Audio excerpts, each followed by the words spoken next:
नमस्कार, मैं सौरभ शुक्ला और आप देख रहे हैं न्यूज़ 18। इंडोनेशिया में धरती ने ऐसा कहर बरपाया है कि पूरा फ्लोरेस इलाका दहल उठा है। 7.7 तीव्रता का भीषण भूकंप इमारतें ताश के पत्तों की तरह ढह गईं, सड़कें मलबे में बदल गईं, गांवों का संपर्क टूट गया और मौत का आंकड़ा 47 तक पहुंच चुका है। लेकिन ये आंकड़ा अंतिम नहीं है। मलबे के नीचे अभी कितनी जिंदगियां दबी हैं, इसका अंदाज़ा लगाना भी मुश्किल है। सुबह तड़के करीब 5:58 पर फ्लोरेस क्षेत्र में धरती कांपी।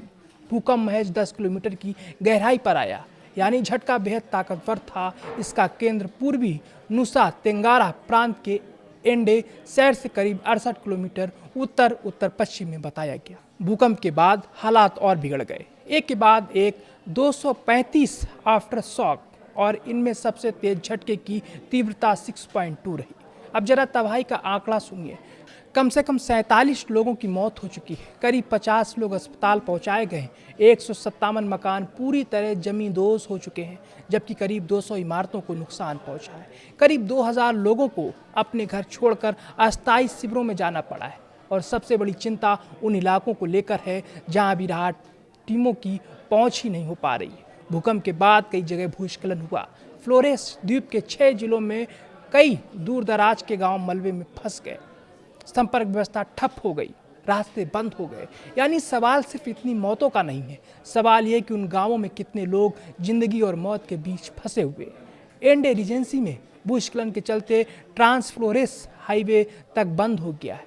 राहत और बचाव अभियान के सामने सबसे बड़ी चुनौती यही है कि मलबे के बीच फंसे लोगों तक पहुंचा कैसे जाए। उधर अस्पतालों का हाल भी डराने वाला है। भूकंप के झटके इतने तेज थे कि कई अस्पतालों से मरीजों को एहतियातन बाहर निकालना पड़ा। बिस्तर बाहर, ऑक्सीजन सिलेंडर बाहर, ड्रिप स्टैंड बाहर, और अस्पतालों के बाहर ही इमरजेंसी ट्रीटमेंट सेंटर बना दिए गए। सोचिए, जहां इलाज होना था वहीं अस्पताल की इमारत खुद खतरे में आ गई। ममरे के बंदरगाह टर्मिनल का प्रतीक्षालय भी ढह गया। स्थानीय लोगों ने बताया कि कई इमारतों को भारी नुकसान पहुंचा है और इस भूकंप ने एक धार्मिक संस्थान को भी नहीं बख्शा। सेंट पीटर मेजर सेमिनरी में सुबह की प्रार्थना चल रही थी, तभी एक सभागार की छत भरभरा कर गिर पड़ी। छात्र और नन जान बचाने के लिए बाहर भागे। एक पादरी दूसरी मंजिल से कूद गया और उसका पैर टूट गया। यानी कुछ सेकंड और जिंदगी पूरी तरह बदल गई।